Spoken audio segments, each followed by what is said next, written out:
Well, we know they've had a relationship for a minute. Floyd got him right early, and he's moved him and promoted him, I believe, beautifully with Al Heyman and PBC. But we never know what's going on behind closed doors. You know, these guys, when you're a champion, man, we have some of the biggest egos, you know, you can even imagine.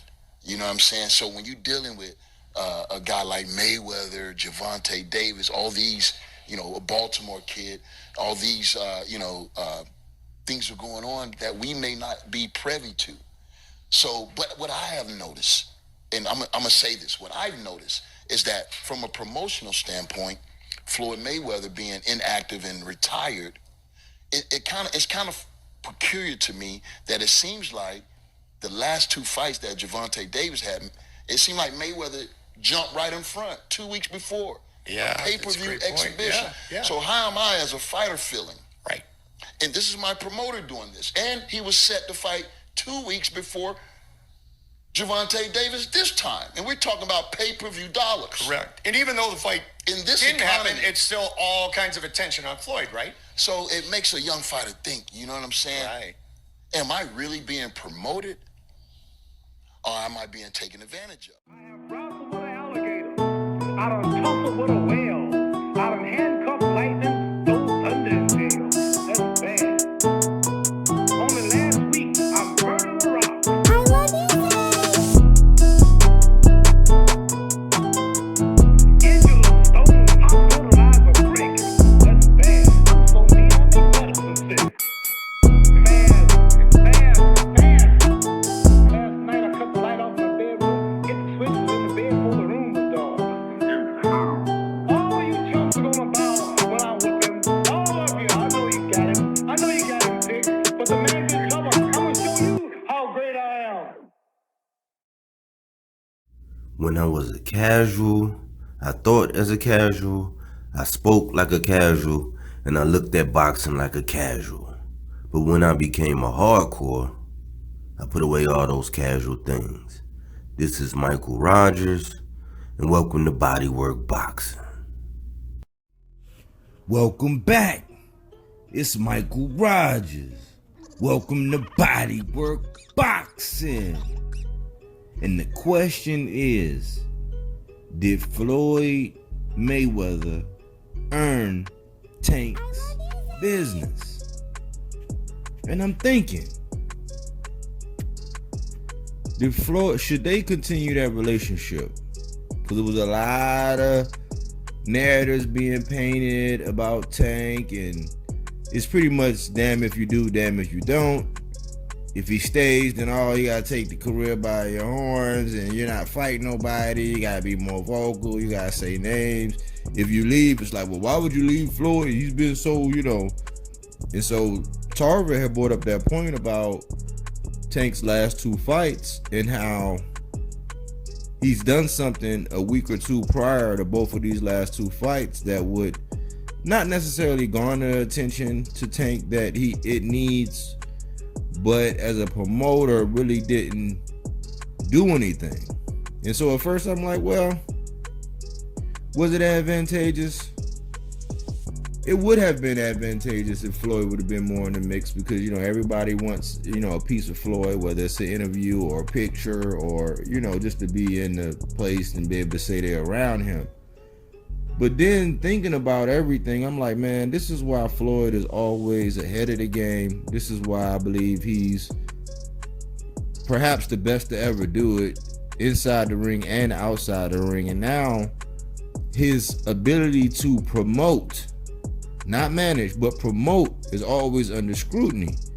Is he always stealing Tank's attention? Or, you know, why he always got to comment? Or why he always got to talk about Canelo? But I was noticing that in all of the media workouts, in all of the press conferences, there was no Floyd. And everybody said, oh man, it's rumbling. Where's Floyd? Where's Floyd? You know, Floyd, where's, you know? And the fight that he had, you know, his exhibition that he had here recently was brought up, you know, but a lot of people had been saying he shouldn't. So this is what I take. For one, it would have been a conflict of interest for Floyd to be at any one of those events. he allowed Leonard Ellerbe to step out and do what he does while, you know, Floyd was wherever. And I think the move was genius. Why?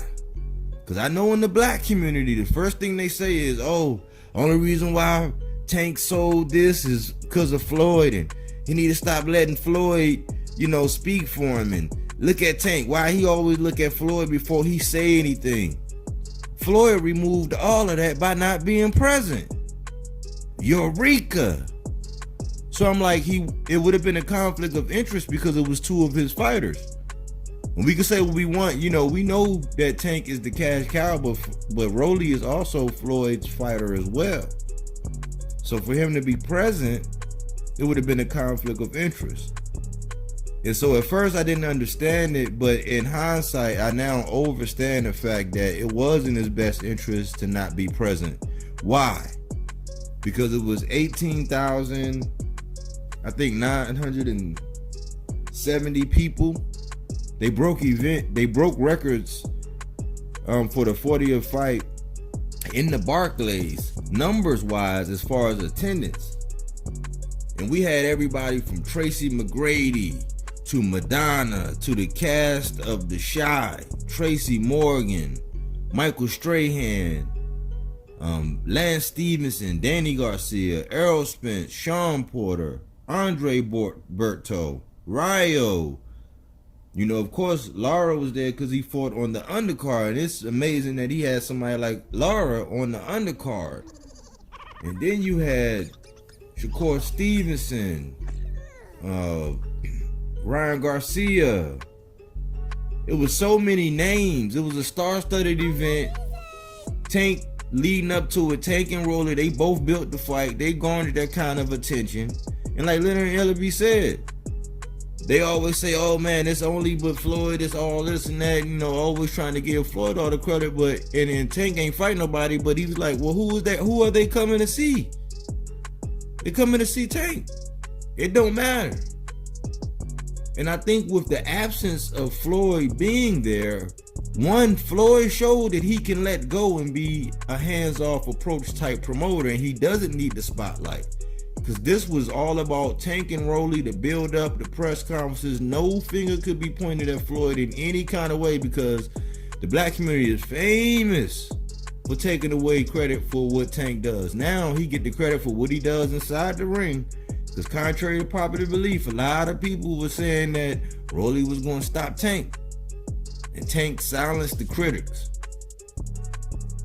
You know, my last video I had Teddy Atlas talking about how Tank is top 10 pound for pound. I think that Floyd showing that he can actually take the reins off, take a back seat, not be the center of attention, was an excellent chess move.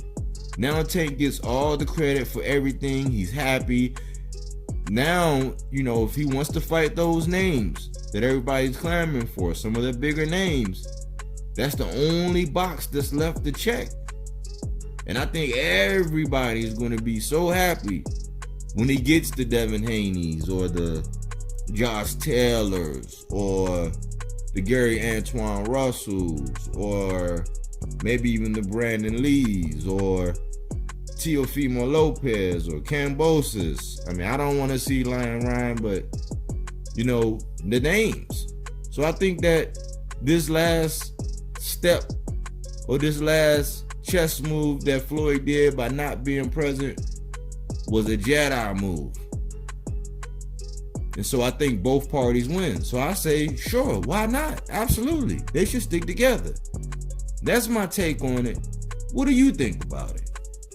You know, should Tank stay with Floyd? Did Floyd show that he could take the back seat? Is it a good marriage? I believe it is. But I'd like to get your thoughts. Because here at Bodywork Boxing, we don't take things for face value. We do that body work. All right. I believe you. But my Tommy gun don't. Get down on your knees and tell me you love me. My word, I do what I do. He knows what I'm about to tell him right now. It's Mr. Keep running your mouth. That's what I do. I just feel like I'm the champ, and at the end of the day, I'm just a fighting motherfucker. It doesn't matter. Inside, outside, I can just fight. So I just feel like if it gets down to the wire, we gotta lock it up, I'm out on top. Hey, as you can see how I'm looking, I stay solid. I'm always solid. I stay fuck solid up, right? You know what I'm saying? To the fans that know. Do that job outside the ring. I'm a fighter. Like I said before, ain't no safety on the clock, so